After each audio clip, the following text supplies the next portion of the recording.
Bismillahirrahmanirrahim. Assalamu alaikum. Hello and welcome to our 19th lecture on algebra. The course code is MTH376 and it's for Masters of Mathematics students from ComSat's Institute of Information Technology Virtual Campus. Okay, so 19th lecture and as usual a brief recap of what we have done in the last lecture. Okay, in the last lecture we started talking about cyclic subgroups and I gave you a few examples of cyclic subgroups. Right, तो cyclic subgroup क्या हैं और उनकी examples की हमने फिर ज़ाहिर बात की. तो cyclic subgroup आपके पास क्या होता है, ये definition मैंने आपको दी, इसकी definition हम आज दोबारा एक दफ़ा रिवाइज करेंगे और फिर हम examples जो हमने ऑलरेडी की उनमें से कुछ example ये थी. मैंने integers का सेट लिया, उनमें से एक एलिमेंट लिया, सेट नहीं मुझे कहना चाहिए, इंटीजर्स का ग्रुप लिया, ग्रुप में से एक एलिमेंट लिया 2 और उससे जो मैंने सेट जनरेट किया उसको मैंने प्रूव किया कि ये एक सब ग्रुप है. इसी तरह फिर मैंने रैशनल्स का सेट लिया, रैशनल्स के सेट में से मैंने एक एलिमेंट लिया और उसको उससे जो सेट जनरेट हुआ उसको मैंने प्रूव किया कि ये भी एक सब ग्रुप है. ओके, सो इंटीजर्स का सेट और फिर रैशनल्स का सेट. ओके, और फिर इसके बाद मैंने मॉड्यूलो ग्रुप्स की बात की. मॉड्यूलो ग्रुप्स में Z4 मैंने लिया, उसमें से मैंने एलिमेंट लिया 2 गालिबन और 2 को मैंने 2 से जो जनरेट होने वाला सेट है वो मैंने आपको दिया. फिर मैंने Z8 की बात की, Z8 में मैंने एक एलिमेंट लिया 4 और उससे जो जनरेट होने वाला सेट था उसको हमने प्रूव किया ये सब ग्रुप है. और फिर हमने एक और एलिमेंट लिया Z5 में से 5 और उसमें से जो एलिमेंट जो सेट मेरे पास जनरेट हुआ था उसको भी हमने ये देखा कि वो भी एक ग्रुप है. ओके, तो साइक्लिक सब ग्रुप की डेफिनेशन दोबारा देखते हैं, इसके अलावा कुछ मजीद एग्जांपल्स करते हैं और उन एग्जांपल्स के बाद हम इंशाल्लाह फिर इस डिस्कशन को मजीद कंटिन्यू करेंगे और इसको एक नई डायरेक्शन में लेके जाएंगे. ओके, तो मेरे पास साइक्लिक सब ग्रुप क्या है. एक साइक्लिक सब ग्रुप क्या होता है, आप एक ग्रुप लें, कोई सा ग्रुप, उसमें से एक एलिमेंट लें, just one element. Okay, a group and just one element. Okay, उस एलिमेंट से जो मैंने सेट जनरेट करना है उस सेट को मैंने यहाँ पे लिखा हुआ. ओके, सो ये यहाँ पे मैंने आपको बताया हुआ पहले से ही हम डिफाइन कर चुके हैं कि इन जनरल हम जो ग्रुप के ऊपर ऑपरेशन है वो मल्टीप्लीकेशन का लेते हैं. तो ये मल्टीप्लिकेशन के ऑपरेशन के अंदर ए से जनरेट होने वाला सेट है. इस सेट को मैं लिखूंगा ए से. तो मल्टीप्लिकेशन के अंदर क्या है, इस सेट को में से जो एलिमेंट मैंने लिया ग्रुप में से ए, उसको मैं मल्टीप्लाई करता जाऊं तो मेरे पास जो एलिमेंट्स जनरेट हो रहे हैं वो एलिमेंट मैंने इस सेट में लिखे हैं. मतलब ये कि integer powers positive integer powers और नेगेटिव इंटीजर पावर्स और जीरो भी इसमें मौजूद है. अब फिर मैंने आपको ये बताया था कि अगर आपके पास ग्रुप के ऊपर ऑपरेशन जो है एडिशन का होगा तो जो सेट ए जनरेट होगा एडिशन के ऑपरेशन के अंदर वो आपके पास होगा n टाइम्स ए. n जो है एक इंटीजर है, राइट. तो a के सारे इंटीजर मल्टीपल्स, मल्टीप्लिकेशन के केस में a की सारी इंटीजर पावर्स, एडिशन के केस में ए के सारे इंटीजर मल्टीपल्स इस सेट के अंदर आएंगे. ओके, तो ये आपके पास जो सेट्स हैं ये ग्रुप बनाते हैं, ये सब ग्रुप्स बनाते हैं, हमने ये प्रूव किया. ओके, तो अब इस सब ग्रुप को हम साइक्लिक सब ग्रुप कहते हैं, ग्रुप जी का. अब ये बहुत खूबसूरत कॉन्सेप्ट है इफ यू लाइक, कि आपके पास कोई सा ग्रुप है उसमें से आप कोई सा एक एलिमेंट ले लें, कोई कंडीशंस नहीं है, ग्रुप है, एक एलिमेंट है, जो भी आप चूज करें उससे जो जनरेट करेंगे आप सेट वो हमेशा सब ग्रुप बनाएगा और उस सब ग्रुप को हम साइक्लिक सब ग्रुप कहते हैं, राइट. तो इस कॉन्सेप्ट से हमें किसी भी ग्रुप के बहुत सारे हमें सब ग्रुप्स मिल रहे हैं, जितने उसके एलिमेंट्स हैं उतने सब ग्रुप्स बनेंगे. मैं ये नहीं कह रहा कि वो सब के सब डिफरेंट सब ग्रुप्स होंगे, लेकिन वो सब के सब ग्रुप्स जरूर होंगे. तो जितने सेट के एलिमेंट्स हैं उतने ही सब ग्रुप्स हमें मिल जाएंगे, लेकिन वो सारे के सारे डिफरेंट होना जरूरी नहीं है. तो फिर हम उनको चेक कर सकते हैं कि कौन से सेम है कौन से डिफरेंट हैं. ओके, तो ये आपके पास एक बहुत फंडामेंटल कॉन्सेप्ट है कि आप कोई सा ग्रुप लें, उसमें से कोई सा एक एलिमेंट लें और बाइनरी ऑपरेशन को यूज करते हुए, जो भी बाइनरी ऑपरेशन है, अगर आपके पास मल्टीप्लिकेशन का बाइनरी ऑपरेशन है तो उस एलिमेंट से जनरेट आप जो सेट करेंगे मल्टीप्लिकेशन के अंदर, यानी उस एलिमेंट की जितनी भी इंटीजर पावर्स हैं, positive, negative, zero integer powers जो भी हैं, वो सारी एक सेट में रखें, वो हमेशा एक सब ग्रुप बनाएगी। इसी तरह अगर एडिशन का बाइनरी ऑपरेशन है तो आप कोई सा एलिमेंट लें, उसकी सारे के सारे इंटीजर मल्टीपल्स अगर आप लेंगे, उनको एक सेट में रखेंगे तो वो आपके पास हमेशा एक सब ग्रुप बनाएगा। ओके, तो ये आपके पास साइक्लिक सब ग्रुप का कॉन्सेप्ट है कि कोई ऐसा सब ग्रुप जो सिर्फ एक ही एलिमेंट से जनरेट हो रहा हो, वो उसको हम साइक्लिक सब ग्रुप कहते हैं, राइट। तो हमने फिर एग्जांपल्स इसकी देखी। एग्जांपल्स में हमने जैसे मैंने अभी थोड़ी देर पहले आपको बताया, इंटीजर्स का सेट लें, उसमें कोई एलिमेंट ले लें। फिर हमने कहा रेशनल नंबर्स में से कोई एलिमेंट ले लें। इसी तरह फिर हमने कहा कि ये इनफाइनाइट ग्रुप्स हैं, जरूरी नहीं है कि ग्रुप्स इनफाइनाइट हों, कोई कंडीशन नहीं लगाई हुई मैंने ग्रुप के ऊपर, कोई कंडीशन एलिमेंट के ऊपर भी नहीं लगाई हुई। तो हम कोई सा भी ग्रुप ले लें, कोई सा भी एलिमेंट ले लें, तो इसका मतलब मैं फाइनाइट ग्रुप भी ले सकता हूँ। फिर मैंने मॉडुलो ग्रुप्स की बात की कि आपको मैंने Z4 की एक एग्जांपल दी और Z8 की एक एग्जांपल दी। इन्हीं एग्जांपल को मैं आगे कंटिन्यू करता हूँ और फिर इंशाल्लाह हम इस कॉन्सेप्ट को मजीद फॉर्मल करेंगे और देखेंगे कि इस कॉन्सेप्ट से हमें बहुत सी अच्छी चीजें मिलती हैं। ओके, सो एग्जांपल्स में हम आगे चलते हैं। तो एक मॉडुलो ग्रुप हम एक करके फिर इंशाल्लाह आपको मैं कुछ और ज्यादा इंटरेस्टिंग ग्रुप्स की भी कुछ एग्जांपल्स देता हूँ।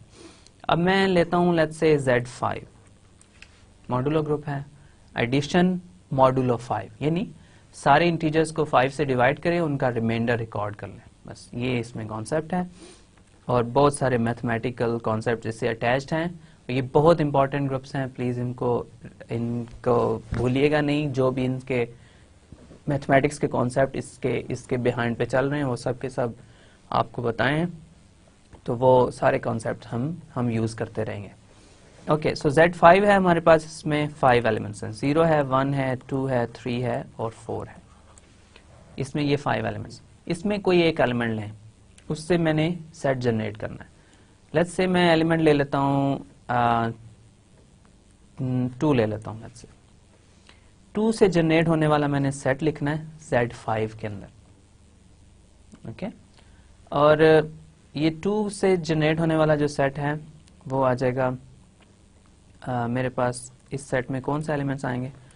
2 खुद तो आएगा, 2 को 2 टाइम्स ऐड करूं 4 को जब मैं मॉडुलो 5 करूंगा तो मेरे पास रिमाइंडर 4 आएगा, right. So 4 modulo 5 is 4, right.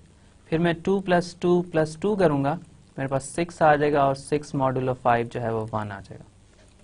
फिर इसी तरह 2 + 2 + 2 + 2, जब तक आपके पास डिफरेंट एलिमेंट्स आते जाएंगे आप इसको कंटिन्यू करेंगे। जब आपके पास सेम एलिमेंट्स रिपीट होना शुरू हो जाएंगे तो आप इस प्रोसेस को स्टॉप कर देंगे। तो 2 + 2 + 2 + 2 ये 8 आ जाएगा, मॉडुलो 5 जो है वो ये 3 आ जाएगा। और इसी तरह एक फाइनल रह गया है 2 + 2 + 2 + 2 + 2, ये 10 आ जाएगा, मॉडुलो 5, 10 को 5 से डिवाइड करें, रिमाइंडर 0 आ जाएगा, तो ये आपके पास 0 आ जाएगा। तो इस सेट में कौन से एलिमेंट्स हैं? 0 है, 1 है, 2 है, 3 है और 4 भी है। तो ये एलिमेंट, ये जो सेट है ये खुद Z5 के इक्वल है। ओके, तो फिर मैंने आपको बताया कि ये कॉन्सेप्ट बहुत इंपॉर्टेंट है, इसको मैं इस कॉन्सेप्ट को मैं कुछ देर में बहुत फॉर्मली करूंगा कि ये हमने एक एलिमेंट लिया और उसका जो सेट उससे जनरेट हो रहा है वो खुद ग्रुप के इक्वल आ गया, राइट। कोई एक एलिमेंट और लेता हूं मैं और फिर मैं देखता हूं कि इसी कॉन्सेप्ट को फिर हम आगे लेके चलते हैं। 3 से जनरेट होने वाला सेट कौन सा है? 3 से जनरेट होने वाले सेट में 3 खुद तो आएगा, फिर 3 + 3 जो कि 6 है और 6 मॉडुलो 5 1 आ जाएगा।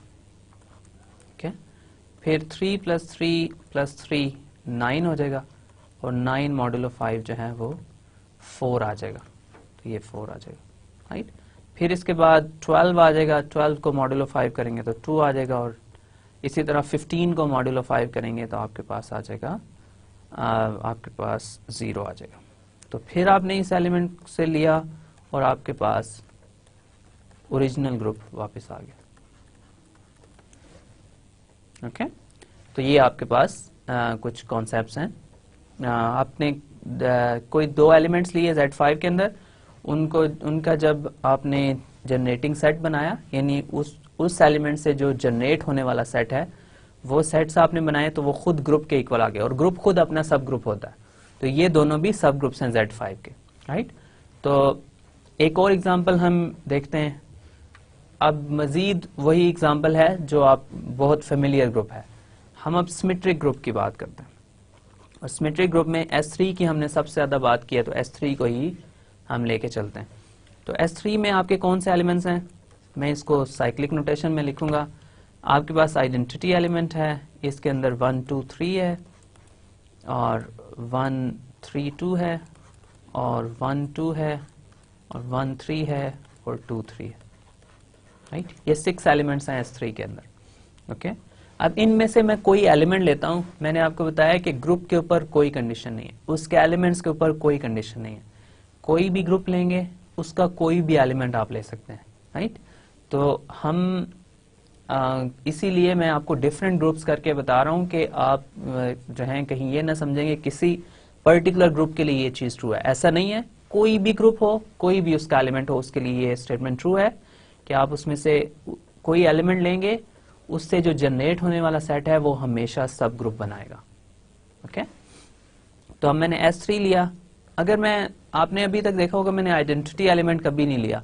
आइडेंटिटी एलिमेंट जो है वो उससे जो जनरेट होने वाला सेट है उसमें सिर्फ आइडेंटिटी एलिमेंट ही आता है। जैसे मैं आपको अगर लेके बताऊं, तो आइडेंटिटी एलिमेंट जिसको मैं 1 कह रहा हूं या I कह दें, आप जो भी इसका नाम दे दें, तो आइडेंटिटी एलिमेंट जो है उसको मैं उसमें उस सेट में आइडेंटिटी तो आएगा 1, ठीक है। फिर उसके बाद आइडेंटिटी को आइडेंटिटी से मल्टीप्लाई करूंगा, या इस केस में कंपोजिशन लूंगा, परमुटेशन को मल्टीप्लाई करूंगा, तो मेरे पास 1 ही आएगा।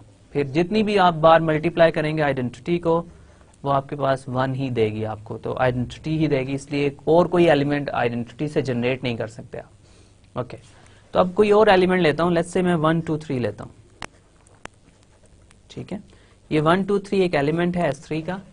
इससे जनरेट होने वाला मैंने साइक्लिक सब ग्रुप फाइंड करना है। 1 2 3 से जनरेट होने वाला मैंने साइक्लिक सब ग्रुप फाइंड करना है। ओके, सो 1 2 3 से जनरेट होने वाला जो साइक्लिक सब ग्रुप है उसमें 1 2 3 तो डेफिनेटली आएगा। अब नेक्स्ट एलिमेंट कौन सा आएगा? 1 2 3 को 2 टाइम्स ऐड मल्टीप्लाई यानी कंपोजिशन करके मैं देखता हूं क्या आता है एलिमेंट, राइट। सो इसी एलिमेंट से जनरेट करना है, कोई और एलिमेंट नहीं यूज कर सकते हैं। यही मेन पॉइंट है कि यही एलिमेंट यूज होगा, इसी के ऊपर आपने ऑपरेशंस करने हैं और जो रिजल्ट्स आएंगे वो इस सेट में आएंगे।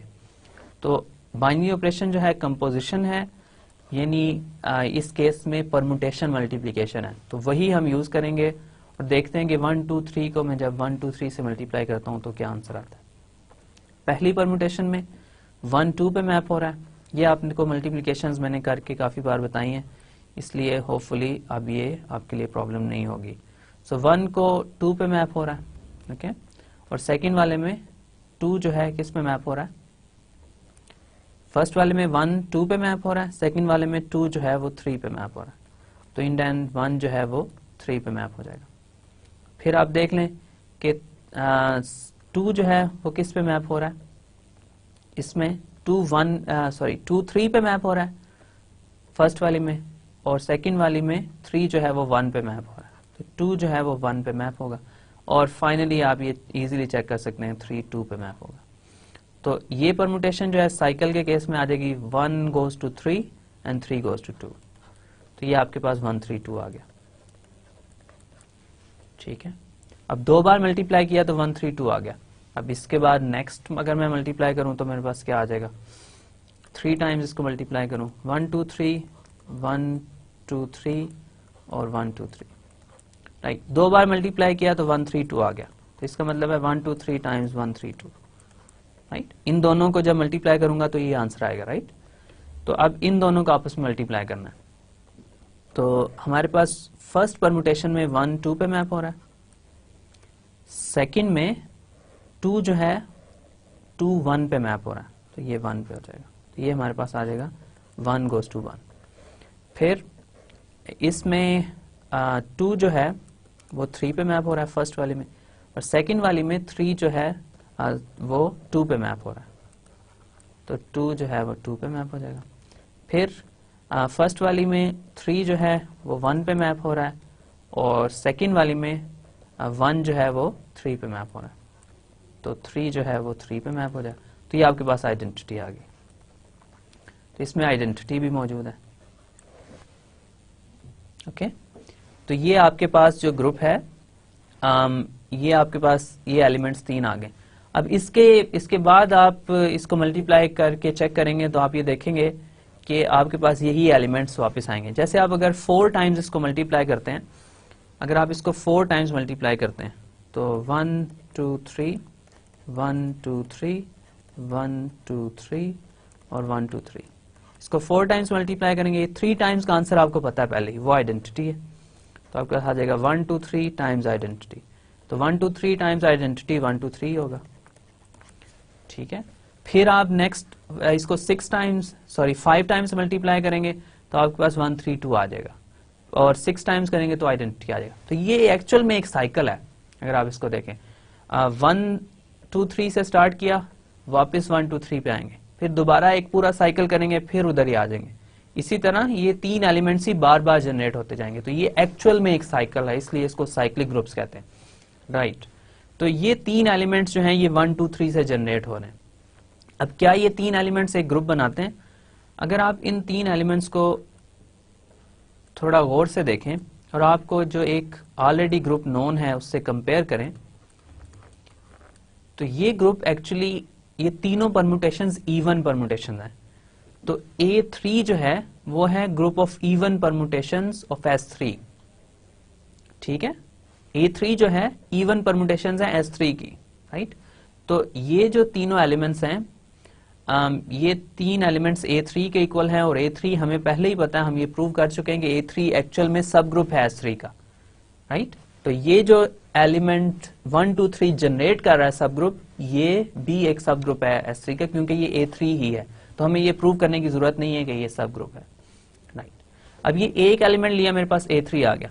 अब इसके अलावा S3 के अभी तक शायद हमने कोई भी सब ग्रुप्स नहीं देखे, राइट। तो अब ये क्वेश्चन आप ये कर सकते हैं कि अब नया एक एलिमेंट हमने इसमें से लिया, तो हमारे पास फिर A3 आ गया। तो क्या A3 के अलावा और आइडेंटिटी और S3 के अलावा, ये तीनों के अलावा कोई सब ग्रुप नहीं है S3 का? ये क्वेश्चन हो सकता है। तो ये इस क्वेश्चन का आंसर ये है कि डेफिनेटली S3 के और भी सब ग्रुप्स हैं, और वो सब ग्रुप्स क्या हैं? ये जो कॉन्सेप्ट है साइक्लिक सब ग्रुप का, ये हमारे लिए चीजें बहुत आसान कर देता है सब ग्रुप फाइंड करने की। अब मैंने ये 3 एलिमेंट्स लिए थे, इन तीनों एक एलिमेंट लिया था, उससे ये सेट जनरेट हुआ। अब इसी सेट में से ये जो सेट है, इसमें से आप कोई और एलिमेंट लेंगे तो वो भी इसी सेट को जनरेट करेगा। इस कॉन्सेप्ट को मैं मजीद ज्यादा अभी इलाबोरेट नहीं करता, लेकिन अगर आप इस सेट के अंदर से कोई एक और एलिमेंट लेंगे तो वो भी इसी सेट को जनरेट करेगा, राइट। ये नहीं होगा कि अगर आप ये जो नया सेट आपने बनाया है इसमें से कोई और डिफरेंट एलिमेंट ले लें। हमने 1 2 3 से जनरेट किया इसको, अगर इसमें से 1 3 2 लेंगे तो वो भी इसी सेट को जनरेट करेगा। ये नहीं होगा कि वो किसी डिफरेंट सेट को जनरेट कर दे, राइट। तो ये अगर आप थोड़ा सा इसके बारे में सोचें तो होपफुली ये क्लियर होगा, लेकिन अगर नहीं है तो अभी हम इसकी डेप्थ में नहीं जाते, लेकिन आगे जाके हम इसको भी इन डेप्थ इसको देख लेंगे कि मैं यहाँ पे मेरा क्या मतलब है। ओके, सो अब इन तीनों एलिमेंट्स को मैं छोड़ देता हूँ। इसके अलावा भी तो 3 एलिमेंट्स मौजूद हैं, उनमें से कोई एलिमेंट मैं लेता हूँ और उनमें से कोई एलिमेंट लेके मैं देखता हूँ कि क्या उससे जनरेट होने वाला जो सेट है वो भी सब ग्रुप है या नहीं है, या हम ऐसे ही हमारी जो डिस्कशन है अभी तक कि हर एलिमेंट से जनरेट होने वाला जो सेट है वो सब ग्रुप बनाएगा, इसकी ये कहीं फॉल्स तो नहीं है। तो मैं एक और एलिमेंट लेता हूँ 1 2, ठीक है। 1 2 की मैं बात कर देता हूँ, कोई भी और भी ले सकते हैं आप, ये इतना मैटर नहीं करता। ओके, सो 1 2 से मैंने जो सेट जनरेट करना है उस सेट को मैं यहाँ लिखना चाह रहा हूँ। तो 1 2 से जनरेट होने वाला जो सेट है उसमें 1 2 तो डेफिनेटली आएगा। ओके, 1 2 को अब मैं 2 बार कंपोजिशन मल्टीप्लिकेशन यानी परमुटेशन मल्टीप्लिकेशन करके देखता हूँ, देखते हैं क्या आंसर आता है। सो 1 2 को अगर मैं 1 2 से मल्टीप्लाई करूं, 1 2 को किसी और एलिमेंट से मल्टीप्लाई नहीं कर सकते हैं क्योंकि हम इसी एलिमेंट से जनरेट होने वाला सेट फाइंड कर रहे हैं, कोई और एलिमेंट यहाँ पे हम यूज नहीं कर सकते हैं। लेकिन इसके आंसर ऑफ कोर्स और एलिमेंट्स आ सकते हैं, लेकिन इस एलिमेंट को ही यूज करते हुए हमने नए एलिमेंट्स जो आएंगे वही हम लिखेंगे इस सेट। अगर मैं 1 2 को 1 2 से मल्टीप्लाई करूं तो 1 2 पे मैप हो रहा है पहली परमुटेशन में, और सेकंड वाले में 2 1 पे मैप हो रहा है, तो 1 1 पे मैप हो जाएगा। ठीक है, फिर 2 जो है फर्स्ट परमुटेशन में 1 पे मैप हो रहा है और सेकंड में 2 जो है वो 1 जो है वो 2 पे मैप हो रहा है, तो 2 2 पे मैप हो रहा है। फर्स्ट और फाइनल एलिमेंट लिखते हैं, ये आपको डेफिनेटली पता है। फर्स्ट वाली में 3 नहीं है तो 3 फिक्स है, फर्स्ट वाली में 3 3 पे मैप हो रहा है। सेकंड वाले साइकिल में भी 3 नहीं है तो 3 3 पे ही मैप होगा, तो 3 फिक्स है। तो ये आपके पास आइडेंटिटी आ गया। ओके, तो इसको आप यहाँ पे इस सेट में आइडेंटिटी भी आ रहा है। क्या इसके अलावा कोई एलिमेंट इस सेट में आ रहा है? वेल, हम 3 टाइम्स अगर मल्टीप्लाई करें 1 2 1 2 और 1 2 को 1 2 को 1 2 से मल्टीप्लाई करूंगा तो आंसर आपको ऑलरेडी पता है, अभी हमने फाइंड किया कि ये आइडेंटिटी है, और आइडेंटिटी को मैं 1 2 से मल्टीप्लाई करूंगा तो वो 1 2 ही आएगा। राइट, तो हम वापस पहले एलिमेंट पे आ गए। अगर 4 टाइम्स मल्टीप्लाई करेंगे तो 2 का आंसर जो है वो 2 का आंसर आइडेंटिटी है, तो 2 आइडेंटिटीज को मल्टीप्लाई करेंगे तो आइडेंटिटी आ जाएगा। तो इसका मतलब ये है कि यही इसमें 2 एलिमेंट्स आएंगे, इसके अलावा कोई नहीं। साइकिल है, 1 2 से स्टार्ट किया, 1 पे गया, फिर वापस अगर आप जाएंगे तो 1 2 पे वापस आ जाएंगे, फिर अगर आप 4 टाइम्स करेंगे तो 1 पे आ जाएंगे। तो ये एक कंप्लीट साइकिल है, प्रॉपर एक साइकिल है। राइट, ये नहीं है कि ये हमने बगैर किसी वजह के इसका ये नाम रख दिया। ओके, सो हमारे पास इस सेट में जो 2 एलिमेंट्स आ रहे हैं 1 और 1 2। राइट, तो इस सेट जो मैंने जनरेट किया 1 2 से, इसमें 2 एलिमेंट्स आ रहे हैं। अब क्या ये इसका सब ग्रुप है? ये क्वेश्चन है मेरा कि S3 का क्या ये सब ग्रुप है या नहीं है। वेल, हमें चेक करना पड़ेगा कि ये सब ग्रुप है या नहीं। तो H को मैं ले रहा हूं, वो सेट जो 1 2 से जनरेट किया मैंने, और उसमें 2 ही एलिमेंट्स आए हैं मेरे पास, 1 और 1 2। ओके, अब सबसे पहली कंडीशन ये है कि इसके ऊपर बाइनरी ऑपरेशन वेल डिफाइंड होना चाहिए, यानी कोई से 2 एलिमेंट्स लूं मैं इस सेट के अंदर तो उनका जो प्रोडक्ट है वो भी इसी सेट में आए। तो 1 को 1 से मल्टीप्लाई करूं तो 1 आ जाएगा, तो 1 को 1 2 से मल्टीप्लाई करूंगा तो 1 2 वापस आ जाएगा, और हमने अभी ये चेक किया कि 1 2 को 1 2 से मल्टीप्लाई करेंगे तो 1 आ जाएगा। तो ये डेफिनेटली क्लोज्ड है अंडर मल्टीप्लिकेशन, आपने अभी तो इसकी कैलकुलेशन की है। राइट, सेकंड एसोसिएटिव है। एसोसिएटिव इसलिए कि S3 खुद एसोसिएटिव है, तो इसके 2 एलिमेंट्स भी एसोसिएटिव होंगे, और ये कंपोजिशन ऑफ फंक्शंस हमेशा एसोसिएटिव होती। Okay, right, now third condition जो है वो थोड़ी इंटरेस्टिंग है। इसमें आइडेंटिटी एलिमेंट होना चाहिए। ऑफ कोर्स इजी है कि 1 जो है H में है, और 1 को आप 1 2 से मल्टीप्लाई करेंगे तो आपके पास आंसर वापस 1 2 ही आएगा। ओके, अब फाइनल कंडीशन क्या है? फाइनल कंडीशन ये है कि आप इस सेट में हर एलिमेंट का इनवर्स फाइंड करें। आइडेंटिटी खुद अपना इनवर्स है। राइट, अगर आप 1 2 की बात करते हैं तो 1 2 का इनवर्स क्या होगा? आइडेंटिटी तो हो नहीं सकता, तो 1 2 होगा, क्योंकि 1 2 टाइम्स 1 2 जो है वो 1 है, तो 1 2 भी खुद अपना इनवर्स है। तो इसका मतलब ये है कि इसमें तो सारी कंडीशन सेटिस्फाई हो रही हैं चारों ग्रुप की, तो H डेफिनेटली एक ग्रुप है, इज अ ग्रुप। ठीक है, और H एक ग्रुप है और ये सब ग्रुप है क्योंकि ये सबसेट है S3 का। राइट, तो H इज अ सब group of S3। Right, now अब वो क्वेश्चन जो है ये हमने आंसर कर दिया कि ऐसा नहीं है कि S3 का सिर्फ एक ही नॉन ट्रिवियल सब ग्रुप है, यानी A3। ऐसा नहीं है, इसके बहुत सारे और भी सब ग्रुप्स हैं, बहुत सारे तो नहीं, लेकिन छोटा सा सेट है तो थोड़े ही होंगे, लेकिन आपके पास 1 2 से जनरेट होने वाला सब ग्रुप बन जाएगा। इसी तरह 1 3 को ले लें, उससे भी जनरेट होगा वो सब ग्रुप आएगा। इसके अलावा 2 3 है तो 2 3 से जनरेट होने वाला भी एक सब ग्रुप बनेगा।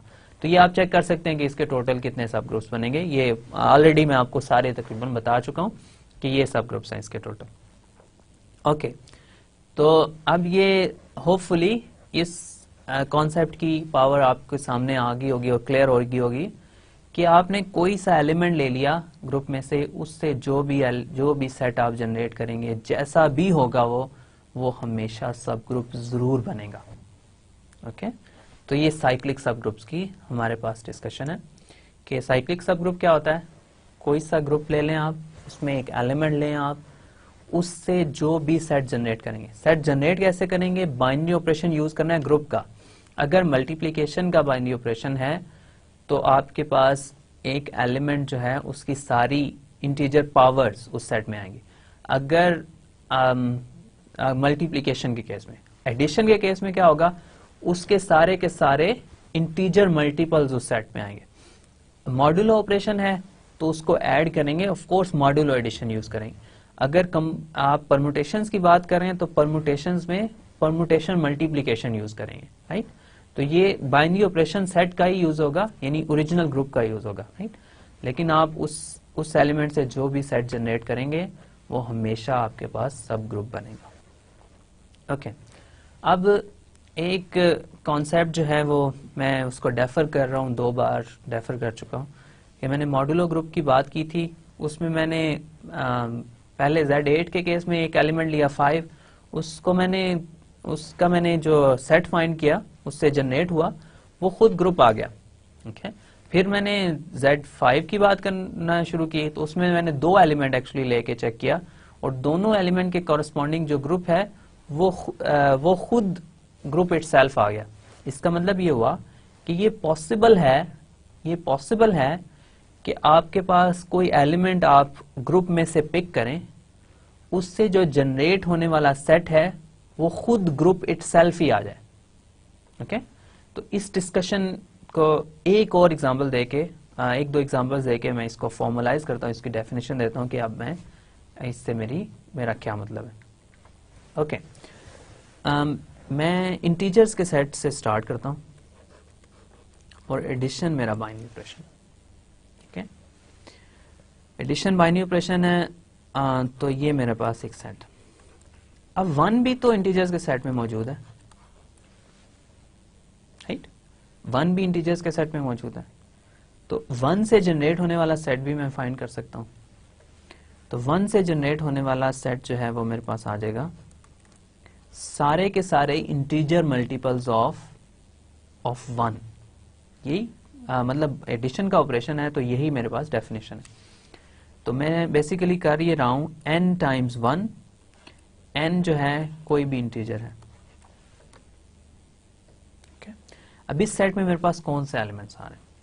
मैं इस सेट में एलिमेंट्स अगर मैं चेक करूं तो इस सेट में मेरे पास एलिमेंट्स आ रहे हैं, 1 को 1 से मल्टीप्लाई करूं 1 आ जाएगा, 2 आ जाएगा, 3 आ जाएगा, 4 आ जाएगा, 5, 6, इसी तरह इंटीजर से मल्टीप्लाई करूं 1 को 0 भी आ जाएगा, -1 भी आ जाएगा, -2 भी आ जाएगा और इसी तरह बाकी सारे एलिमेंट्स भी आ जाएंगे। तो इसका मतलब ये हुआ कि इस सेट में मेरे पास आ रहे हैं 0, +-1, +-2, +-3 और सो ऑन, राइट। तो ये मेरे पास एलिमेंट्स इस सेट में आ रहे हैं। लेकिन इंटीजर के सेट में कौन से एलिमेंट्स हैं?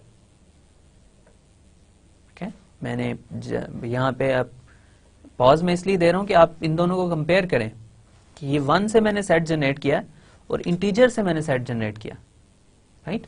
इन दोनों एलिमेंट्स, इंटीजर का जो सेट है और 1 का जो सेट मैंने जनरेट किया, इन दोनों का आप कंपेयर करें आपस में, तो ये सेट जो है ये खुद इंटीजर्स का सेट है,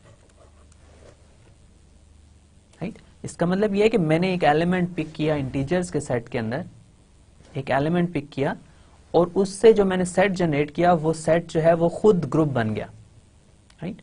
इसके अलावा आप एक और एलिमेंट पिक कर सकते हैं इंटीजर्स में से। अब -1 पिक करें और -1 से जनरेट होने वाला सेट फाइंड करें, तो -1 से जनरेट होने वाला सेट जो है वो भी इंटीजर्स आ जाएगा। इसको प्लीज आप फाइंड करके लिखिएगा और अपने आप को कन्विंस कीजिएगा कि ये जो मैं कह रहा हूं ये ठीक है। तो 1 से जनरेट करने वाला सेट जो है वो भी इंटीजर्स का सेट आ गया। फिर मैं -1 लिया, -1 से जो सेट जनरेट हुआ वो भी इंटीजर्स का सेट आएगा, तो इसका मतलब ये हुआ कि ये पॉसिबल है कि आप ग्रुप में से एक एलिमेंट पिक करें और उससे जो जनरेट करें आप सेट वो खुद ग्रुप इटसेल्फ आ जाए, राइट। ग्रुप में से एक एलिमेंट आप पिक करें और उससे जो सेट जनरेट हो रहा है वो सेट खुद एक ग्रुप आ जाए। ये केस हम Z4 में भी ऑलरेडी देख चुके हैं, हमने Z5 में भी देखा, Z8 में भी देख चुके हैं, Z के लिए भी हमने देख लिया। इसका मतलब ये हुआ कि ग्रुप्स के अंदर ये पॉसिबिलिटी मौजूद है कि आप ग्रुप में से कोई एक एलिमेंट पिक करें और आपके पास उससे जो जनरेट होने वाला सेट है वो खुद ग्रुप आ जाए। इसी कॉन्सेप्ट को हम फॉर्मलाइज करते हैं। अगर आपके पास एक ग्रुप हो, उसमें से कोई एलिमेंट आप लें, कोई एक एलिमेंट लें और उससे जो आपका सेट जनरेट हो रहा है वो अगर ग्रुप के ही इक्वल आ जाए, तो हम कहते हैं कि ये जो एलिमेंट है ये ग्रुप को जनरेट कर रहा है और ये ग्रुप खुद साइक्लिक है। ठीक है, हमने अभी तक बात की साइक्लिक सब ग्रुप्स की। ग्रुप में से एक एलिमेंट ले लिया, उससे जो सबसेट बना वो सब ग्रुप बन जाता है और वो समटाइम्स प्रॉपर सब ग्रुप होते हैं, तो उनको हम कह देते हैं ये साइक्लिक सब ग्रुप है। फिर मैंने आपको 2-3 पॉसिबिलिटीज अभी तक ये बताई कि आपने सेट में से ग्रुप में से एक एलिमेंट पिक किया, उससे जो आपने सेट जनरेट किया वो खुद ग्रुप आ गया। अगर ये पॉसिबिलिटी हो तो हम कहते हैं कि अब ये जो एक एलिमेंट है ये खुद ग्रुप को जनरेट कर रहा है और अब ये हमारा जो ग्रुप है ये खुद साइक्लिक ग्रुप है, राइट। जैसे अब मैं आपको अभी लास्ट स्लाइड पे बताया कि Z जो है वो 1 से जनरेट होता है और ये -1 से भी जनरेट होता है। तो इसका मतलब ये हुआ कि Z जो है Z इज साइक्लिक। ठीक है, ग्रुप जो है वो क्या है, वो साइक्लिक ग्रुप है। ग्रुप खुद साइक्लिक है, ये सब ग्रुप नहीं रहा, अब ये ग्रुप खुद इटसेल्फ साइक्लिक ग्रुप बन गया। ओके, तो अब मैं इसको 1-2 एग्जांपल्स आपको मॉड्यूलो ग्रुप्स की दोबारा देता हूं, फिर हम इंशाल्लाह इस में से 1-2 और क्वेश्चंस करके इस डिस्कशन को क्लोज करेंगे। ओके, तो अब हमारे पास ग्रुप है लेट्स से Z5। Z5 हमारे पास है 0, 1, 2, 3 और 4। ओके, अब Z5 में से आप कोई एलिमेंट ले लें, 2 लिया, 2 एलिमेंट लिया तो आपके पास 2 से जनरेट होने वाला जो सेट है उसमें 2 आएगा। 2 + 2 4 है, 4 को मॉड्यूलो 5 करेंगे तो 1 आ जाएगा। और फिर 2 + 2 + 2 6 आ जाएगा। 6 को 5 से आप यहाँ पे फर्स्ट में मॉड्यूलो 4 को मॉड्यूलो 5 जो है 4 आएगा, 6 का मॉड्यूलो 5 1 आएगा, 8 का मॉड्यूलो 5 जो है वो 3 आएगा और फिर 10 का मॉड्यूलो 5 जो है वो 0 आ जाएगा। तो इस सेट में कौन से एलिमेंट्स हैं, 0 है, 1 है, 2 है, 3 है और 4 है। ओके, तो अब आपने ये जो सेट है ये फाइंड कर लिया। अब ये सेट तो खुद Z5 के इक्वल है। अब अगर कोई एक ऐसा एलिमेंट ग्रुप में एग्जिस्ट करता हो जिससे आप पूरा ग्रुप जनरेट कर ले, तो ये ग्रुप आपके पास साइक्लिक ग्रुप कहलाएगा। इसका मतलब ये हुआ कि Z5 is cyclic, right. Z5 आपके पास एक साइक्लिक ग्रुप है। ओके, अब इसके अलावा अगर आप मजीद किसी एक और मॉड्यूलो ग्रुप की बात करना चाहें, लेट्स से Z9 की बात करें। Z9 की बात करेंगे 0, 1, 2, 3, 4, 5, 6, 7 और 8। Z9 के अंदर आप कोई एलिमेंट ले लें, तो Z9 के अंदर आप अगर एलिमेंट लेंगे तो लेट्स से आप 1 ही ले लें। अगर आप 1 लेंगे तो आपके पास इसमें एलिमेंट्स आएंगे 1 + 1 2 को मॉड्यूलो 9 2 करेंगे, 3 भी आएगा। इस तरह आप इसको चेक कीजिएगा, इसके अंदर सारे एलिमेंट्स आएंगे, 8 भी आएगा और 0 भी आएगा। तो ये खुद Z9 के इक्वल हो जाएगा। ओके, ये आप प्लीज चेक कीजिएगा, ये आपके लिए मैं एज एन एक्सरसाइज छोड़ रहा हूँ। ठीक है, ये मुश्किल नहीं है, आपको ये चीजें आती हैं पहले से। ओके, सो Z9 की हमने बात की। अब ये एक जनरल फैक्ट है जो मैं आपको दे रहा हूं कि Zn जो है Zn की अगर मैं बात करूं, इंटीजर्स मॉडुलो n, और इसका Zn is cyclic for all n, कोई भी n लेंगे तो Zn हमेशा साइक्लिक ग्रुप बनेगा। ओके, क्या इसकी सेंस बनती है? इसकी सेंस बनती है क्योंकि Zn जो है किसी भी n के लिए वो हमेशा 1 से जनरेट होगा। आप इसको 1 से हमेशा जनरेट कर सकते हैं। आप कोई भी z की वैल्यू लेके, n की वैल्यू लेके चेक करें तो Zn को आप हमेशा 1 से जनरेट कर सकेंगे। आप इसको प्लीज जरूर ट्राई कीजिएगा। इसका प्रूफ जो है वो भी बहुत इजी है कि अगर आप Zn को लेके देख लें जस्ट, तो वो है आपके पास नॉट है, 1 है, 2 है, up to so on n-1 है।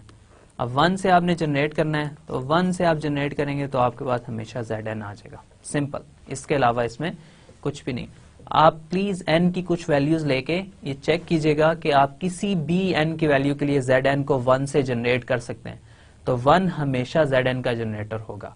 इसके अलावा भी इसके जनरेटर्स पॉसिबल हैं, जैसे हमने देखा कि Z8 के केस में, Z5 के केस में, इन सब के केस में हमने 1 के अलावा जनरेटर लिए थे और वो सब के सब वर्क करते थे, राइट। उन सब से आप ग्रुप जनरेट कर सकते थे। तो 1 तो डेफिनेटली इसका जनरेटर होगा, ओके। 1 के अलावा भी जनरेटर हो सकते हैं, राइट। तो इसलिए Zn जो है ये हमेशा साइक्लिक ग्रुप होगा।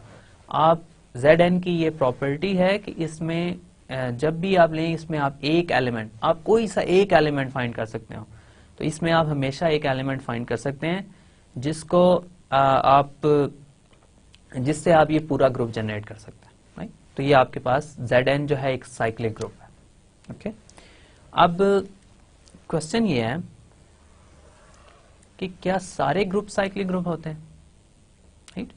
अगर मैंने अभी तक जो आपको एग्जांपल्स दी उनमें सब में मैंने एक एलिमेंट फाइंड कर लिया जिससे मैंने पूरा ग्रुप जनरेट कर दिया, तो क्वेश्चन ये है कि क्या सारे ग्रुप साइक्लिक होते हैं?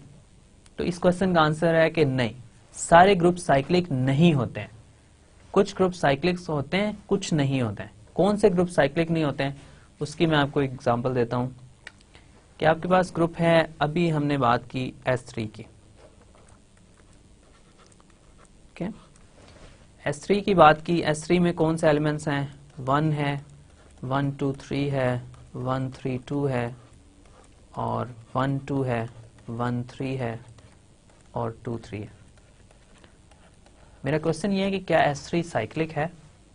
अगर S3 साइक्लिक है तो मुझे इसमें कोई एलिमेंट मैं फाइंड कर सकता हूं जिससे मैं पूरा S3 को जनरेट कर सकता हूं, राइट। अब मैंने आपको पहले बताया S3 की, अभी हमने एग्जांपल की 1 से, अगर आप इस सेट में 1 एलिमेंट लेंगे उससे जो सेट जनरेट होगा वो आपके पास 1 आएगा। 1 तो S3 के इक्वल ऑफ कोर्स नहीं है। फिर आपने अगर लें 1 2 3, तो इसका भी हमने अभी देखा, इससे जो सेट जनरेट हो रहा है वो क्या आ रहा है? 1 आ रहा है, उसमें 1 2 3 आ रहा है और 1 3 2 आ रहा है, राइट। अब इसी तरह अगर आप 1 3 2 लेंगे, उससे जो सेट जनरेट होगा 1 3 2 से जनरेट होने वाला सेट जो है वो भी 1 आएगा, उसमें 1 2 3 आएगा और 1 3 2 आएगा। इसको आप चेक कर सकते हैं, ठीक है, इसको चेक कर लीजिएगा। ये मैंने आपको बताया कि अगर आपने 1 2 3 से एक सेट जनरेट किया, उसमें कोई एलिमेंट आ गया 1 3 2 इसके, अब 1 3 2 से जो एलिमेंट जनरेट करेंगे वो वही सेट आएगा जो 1 2 3 से जनरेट किया हुआ, ओके। अब फिर हमने 1 2 की बात की थी, 1 2 से हमने देखा कि जो सेट हमने इससे जनरेट किया उसमें 1 आ रहा है और 1 2 आ रहा है। फिर अगर आप 1 3 की बात करें तो 1 3 से जो आप सेट जनरेट करेंगे उसमें आएगा 1 और 1 3, इसके अलावा कोई एलिमेंट इसमें नहीं आएगा। और फाइनल में 2 3 की बात करेंगे तो 2 3 से जो आप सेट जनरेट करेंगे उसमें आएगा 1 और 2 3। 1 से यहां मैं आइडेंटिटी परमुटेशन को डिनोट कर रहा हूं, ठीक है। अब इसके अलावा तो कोई एलिमेंट बचा ही नहीं है S3 में, ओके। हमने सारे के सारे एलिमेंट्स ले लिए S3 के, उनमें से हमने जनरेट किया, उनसे सेट जनरेट करके हमने लिखा, उनमें से कोई भी S3 के इक्वल नहीं आया है, राइट। इसका मतलब ये हुआ कि S3 तो किसी भी अपने एलिमेंट से जनरेट नहीं हो सकता, तो S3 जो है वो साइक्लिक नहीं है। तो S3 जो है वो किसी भी एलिमेंट ए से जनरेट नहीं हो सकता, ठीक है। ये इक्वल नहीं है किसी भी एलिमेंट के लिए, इसका मतलब S3 साइक्लिक नहीं है। अब ये दो यहाँ पे मैंने ग्रुप लिखे हैं, ये इनको जनरेट करके मैंने आपको बताया नहीं है, लेकिन ये आपके लिए 2 मल्टीप्लिकेशन है इसमें टोटल जो आपने करनी है और आपको ये ग्रुप मिल जाएगा। तो इसमें आप मतलब इजीली इसको कर सकते हैं, इसमें कोई ज्यादा मुश्किल कॉन्सेप्ट नहीं है। तो इसका ये मतलब हुआ कि सारे ग्रुप्स जो हैं वो साइक्लिक नहीं होते हैं, राइट। कुछ ग्रुप साइक्लिक होते हैं, कुछ ग्रुप साइक्लिक नहीं होते, इसीलिए हमने ये कॉन्सेप्ट डिफाइन किया। अगर हमारे सारे ग्रुप साइक्लिक होते तो फिर हमारे पास हमें ये डिफाइन करने की जरूरत ही नहीं थी कि जो सब ग्रुप्स हैं वो जो ग्रुप्स हैं वो साइक्लिक होंगे, क्योंकि सारे साइक्लिक हैं तो हमें ये नया कॉन्सेप्ट देने की क्या जरूरत है। तो सारे ग्रुप्स जो हैं वो साइक्लिक ग्रुप्स नहीं होते हैं, राइट। तो ये हमारे पास मेन इसका कॉन्सेप्ट है। ओके, तो अब हम ये क्वेश्चन कर सकते हैं। अच्छा चलें, हमें ये भी पता चल गया कि ग्रुप्स जो हैं उनमें से कुछ साइक्लिक होते हैं, कुछ साइक्लिक नहीं होते हैं, राइट। अब मैं ये फाइंड करना चाह रहा हूं, क्या मुझे ये पता है कि कौन से ग्रुप साइक्लिक होंगे और कौन से नहीं होंगे, राइट। तो ये क्वेश्चन मेरा ये है कि कब एक ग्रुप साइक्लिक ग्रुप होगा। जैसे मैंने अभी कहा कि Z आपके पास साइक्लिक है, इसी तरह Zn साइक्लिक है, ये दोनों साइक्लिक है, ठीक है।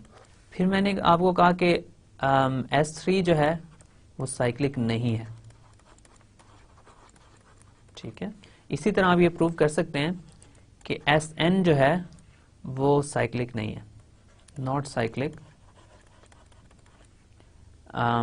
For all n greater than equal to 3। Okay, तो इसका मतलब है बहुत सारे साइक्लिक ग्रुप्स भी हैं और बहुत सारे नॉन साइक्लिक ग्रुप्स भी हैं। तो अब हमें अगर कोई ऐसा क्राइटेरियन मिल जाए जिससे हमें पता चल जाए कि ग्रुप जो है वो कब साइक्लिक होगा और कब नहीं होगा, राइट। अब हमारे पास जो कॉन्सेप्ट है, हमारे पास एक रिजल्ट ऐसा मौजूद है जिससे हमें पता चल जाता है कि अगर ग्रुप साइक्लिक होगा तो उसकी एक फंडामेंटल प्रॉपर्टी होगी जो हमने स्टार्ट में से मैंने ये डिस्कशन शुरू करते हुए आपसे कहा था कि आपके पास ग्रुप्स हैं, कुछ ग्रुप्स जो हैं वो अबिलियन हैं, कुछ ग्रुप्स नॉन अबिलियन हैं। तो हम क्या ऐसे ग्रुप्स फाइंड कर सकते हैं कि हमारे पास वो कभी भी नॉन अबिलियन ना हो। हम ये चाहते हैं, ये बहुत बहुत इंपॉर्टेंट और फंडामेंटल प्रॉपर्टी है ग्रुप्स की कि वो अबिलियन हो। अब ये हमारे लिए प्रॉब्लम क्रिएट करती है चीज कि हम दो एलिमेंट्स को डिफरेंट ऑर्डर में ऐड करें या मल्टीप्लाई करें तो आंसर डिफरेंट आ रहे हैं, तो ये हमारे पास कोई मतलब नेचुरल नहीं लगता। तो इसलिए हम क्या करते हैं, हम इसके ऊपर एक हम ये इंटरेस्टेड हैं कि हमें पता चल जाए कि ग्रुप्स जो हैं वो कोई ऐसे ग्रुप्स हों जो कभी भी नॉन अबिलियन ना हो। तो उसका आंसर और इस चीज का आंसर कि हमारे पास जो साइक्लिक ग्रुप्स कब साइक्लिक होते हैं कब नहीं होते, तो ये दोनों आंसर्स आपस में इंटर रिलेटेड हैं। ये जो नेक्स्ट स्टेटमेंट मैं आपको दे रहा हूँ ये बहुत कंप्लीट स्टेटमेंट नहीं है, लेकिन इसमें आपको काफी कुछ मिल जाता है, लेकिन इसके अलावा भी कुछ चीजें हैं। तो हमारे पास ये रिजल्ट है, हर साइक्लिक ग्रुप अबिलियन होता है, okay. Every cyclic group is abelian, okay. तो अगर आपके पास एक ग्रुप है जो साइक्लिक है तो इसके बारे में आप डेफिनेटली ये कह सकते हैं कि वो हमेशा अबिलियन होगा, ओके। तो अब ये हमें इस थ्योरम से नहीं पता चल रहा कि अगर ग्रुप जो है वो नॉन अबिलियन होगा तो वो साइक्लिक नहीं होगा, राइट। हर साइक्लिक ग्रुप जो है वो अबिलियन जरूर होगा, ओके। लेकिन नॉन साइक्लिक ग्रुप्स भी अबिलियन हो सकते हैं। सबसे पहली बात इससे ये पता चल रही है, हर साइक्लिक ग्रुप अबिलियन जरूर होगा, हर साइक्लिक ग्रुप अबिलियन जरूर होगा। लेकिन अगर कोई ग्रुप साइक्लिक नहीं है तो ये जरूरी नहीं है कि वो अबिलियन नहीं होगा, ये स्टिल पॉसिबल है कि वो ग्रुप जो है वो अबिलियन हो, ओके। तो ये इसमें मेन कॉन्सेप्ट है। तो जो भी हमने एक क्वेश्चन तो बहुत प्रिसाइजली आंसर कर दिया कि हमारे पास एक पूरी क्लास ऐसे ग्रुप्स की मौजूद है, पूरी क्लास मौजूद है ऐसे ग्रुप्स की जो हमारे पास डेफिनेटली हमारे पास बिलियन होंगे, राइट। तो एक चीज़ तो हमें ये पता चल रही है इस स्टेटमेंट से कि जब भी कोई ग्रुप होगा वो साइक्लिक होगा तो वो बिलियन भी होगा। और ये भी क्लियर है कि अगर ग्रुप नॉन बिलियन होगा तो वो साइक्लिक नहीं हो सकता, क्योंकि साइक्लिक ग्रुप्स होते ही बिलियन है, राइट। इसके बाद जो नेक्स्ट चीज़ इसमें ये है जो मिसिंग है वो ये है कि अगर ग्रुप नॉन साइक्लिक होगा तो ये ज़रूरी नहीं है कि वो नॉन बिलियन हो। नॉन साइक्लिक ग्रुप्स भी बिलियन हो सकते हैं, और ये भी पॉसिबल है कि non cyclic groups non billion भी हों, राइट। तो इसमें दो चीज़ें जो हैं क्लियर हैं, जब भी ग्रुप साइक्लिक होगा वो बिलियन होगा, और अगर ग्रुप नॉन बिलियन है तो वो साइक्लिक नहीं होगा, राइट। अब ये क्लास ऑफ ग्रुप्स हैं, साइक्लिक ग्रुप्स बहुत सारे होते हैं, ये कोई बहुत कम नहीं है। तो ये जब भी ग्रुप साइक्लिक होगा तो वो बिलियन होगा, राइट। तो इस थ्योरम का जो प्रूफ है वो हम इंशाल्लाह नेक्स्ट लेक्चर में देखेंगे, और इस थ्योरम की कुछ थोड़ी सी डिस्कशन भी करेंगे।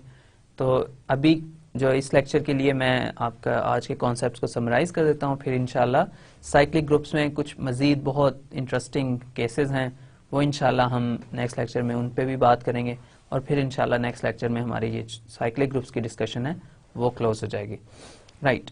तो आज के लेक्चर में हमने क्या किया, आज के लेक्चर में हमने साइक्लिक सब ग्रुप की डिस्कशन से स्टार्ट किया। साइक्लिक सब ग्रुप मैंने डिफाइन किया कि ये साइक्लिक सब ग्रुप क्या होता है। आप कोई सा एक ग्रुप लें, उसके अंदर कोई सा एलिमेंट लें, ओके, कोई कंडीशन नहीं है ग्रुप के ऊपर और ना ही कोई कंडीशन है एलिमेंट के ऊपर।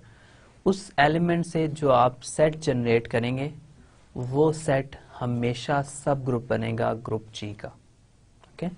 तो जैसे आपके पास एडिशन का बाइनरी ऑपरेशन है, तो जब आप सेट लेंगे, आपके पास ग्रुप अगर जी है और आप कोई एलिमेंट लें जी का, तो हमारे पास जो इससे एलिमेंट जनरेट होगा, अगर जी हमारे पास ग्रुप है अंडर एडिशन, तो हमारे पास ये सेट आएगा n टाइम्स a, और n जो है वो इंटीजर है। इसी तरह अगर बाइनरी ऑपरेशन मल्टीप्लिकेशन होगा तो a की पावर्स आएंगी, ओके। तो ये हमारे पास ये ग्रुप है जो सिर्फ एक एलिमेंट से जनरेट हो रहा है, तो इस ग्रुप को हम कहते हैं ये एक साइक्लिक सब ग्रुप है ग्रुप जी का, ओके। फिर हमने इसकी कुछ एग्जांपल्स देखी, हमने S3 के साइक्लिक ग्रुप्स फाइंड किए, हमने Z मॉडुलो जो ग्रुप्स हैं उनके साइक्लिक ग्रुप्स कुछ फाइंड किए, और इसी तरह हमने Z की भी बात की। फिर हमने ये देखा कि हमारे पास जब हम कोई एलिमेंट लेते हैं, ग्रुप में से कोई एलिमेंट लेते हैं, तो उससे जब सेट जनरेट करते हैं तो हमारे पास समटाइम्स ये होता है कि वो जो सेट हमारे पास रिजल्ट में आ रहा है वो ग्रुप इटसेल्फ ही आ जाता है। जैसे मैंने इंटीजर्स की आपको एग्जांपल दी, अगर 1 से आप एक एलिमेंट 1 लें इंटीजर में से, उससे जो सेट जनरेट हो रहा है वो खुद सेट ऑफ इंटीजर्स है। इसी तरह -1 लें तो उससे जो सेट जनरेट हो रहा है वो खुद सेट ऑफ इंटीजर्स है, ओके। तो ये हमारे पास ग्रुप इटसेल्फ जो है वो एक एलिमेंट से जनरेट हो रहा है।